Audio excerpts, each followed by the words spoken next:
आखिर कैसे शुरू हुई थी धरती पर जीवन की कहानी।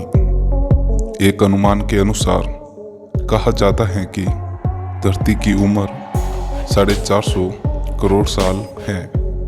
लेकिन यहाँ जीवन की शुरुआत कैसे हुई, कितने समय में हुई और कहाँ से हुई, इसकी भी कई कहानियाँ हैं। हम अक्सर ये सोचते हैं कि क्या इस विशाल ब्रह्मांड में और कई जीवन है? अगर हैं तो कहाँ हैं? वहाँ के जीव हम जैसे ही दिखते होंगे।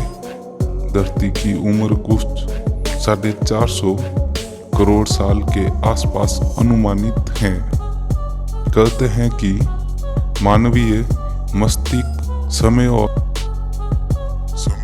आज हम जानते हैं कि जीवन की शुरुआत लगभग 400 करोड़ साल पहले हुई थी।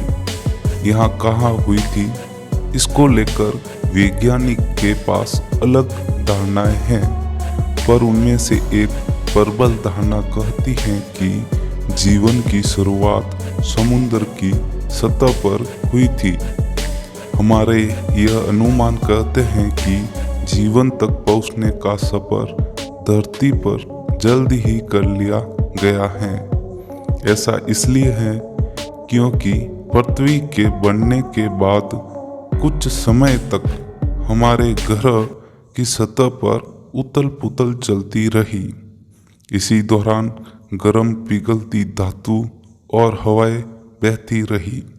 ऐसे वातावरण में कार्बन पर आधारित जीवन का पनपना असंभव था। जब पृथ्वी का तापमान गिरा, जीवन की शुरुआत तभी संभव थी। ऐसा सोचे तो लगता है कि जीवन का अभ्युदय आसान होता है, और अगर वो धरती पर आसान रहा है तो ब्रह्मांड में और जगह भी आसान रहा होगा। मेरे विचार से ऐसा सोचना ठीक है, पर उसके बाद जो धरती पर हुआ उसके यह सवाल थोड़ा पेचीदा हो जाता।